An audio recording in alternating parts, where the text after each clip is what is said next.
Earlier this week, the Wenatchee Education Association announced it had come to terms on a new contract for its educator members in the Wenatchee School District.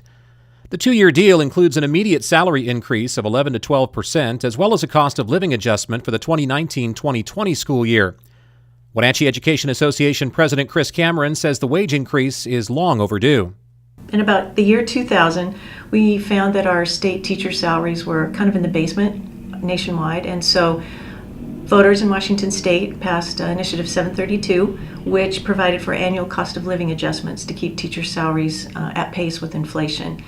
Sadly, the legislature decided not to fund that for many, many years and finally just took it off the books. And one year during the recession, when teachers were happy to not take a raise as others weren't, the legislature even cut teacher salaries. So our salaries really were in a ditch down in the basement, and so this current raise truly is a raise, and it brings teachers back up to where they should be. And we say teachers, we really mean educators. That's also school nurses and counselors and librarians and psychologists, therapists, all the folks who require a professional certificate to work in the school system. Cameron tells iFiber One News the pay hike will not only assist those educators who already work for the district, but it will also help in drawing young people into the profession locally as well. Enrollment in teacher education programs is down about 30%. It's become harder and harder to attract young, talented people to our profession and to keep those veteran educators that we all rely on to get us through. We have a lot of people who are retiring early due to the stress, and you know, it's tough for educators because the stress is high. There's a lot of criticism, out there in general in the media, and when the pay is low also, it's really hard to tell a young person who wants to start a family, no, turn down that double the pay offer out in the private sector and come be a school teacher.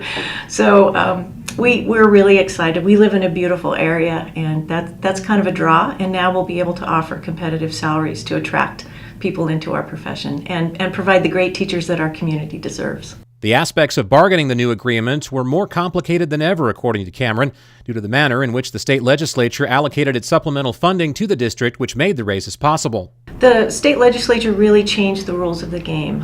Formerly, we had a state allocation model, which was basically a consistent state salary schedule for all school districts in the state. And because the legislature didn't fully fund that for many years, local districts used local levy dollars to kind of try to keep teacher salaries as current as they were able to. So what the legislature did this time is they said, well, here's $2 billion more to satisfy the salary portion of the McCleary decision, so they are no longer in contempt of court, and that portion was satisfied. But they abolished the state salary schedule and said, here, local districts, you all bargain your own salary schedule. The other complicating factor they did there is they raised state property taxes to account for that $2 billion, but they lowered and capped local school districts' ability to collect levy dollars locally. So they gave us more money here, took it away here, said, you guys figure out your own salary schedule.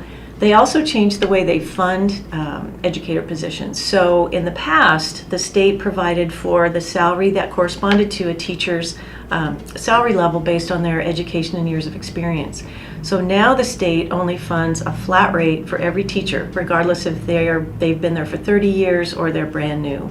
That also created a real funding challenge for us and for districts around the state. Striking an accord between WSD's educators and the union was not an easy task, says Cameron, but she notes that the two organizations are enjoying perhaps their best working relationship ever, and that definitely made a big difference. This was a difficult process, really, really difficult, and you'll see other districts around the state are voting to take strikes. They're having real difficulty, and we just are so grateful that our district decided to work together with us, roll up our sleeves, dig in, let's look at the money, let's look at how we can allocate that fairly.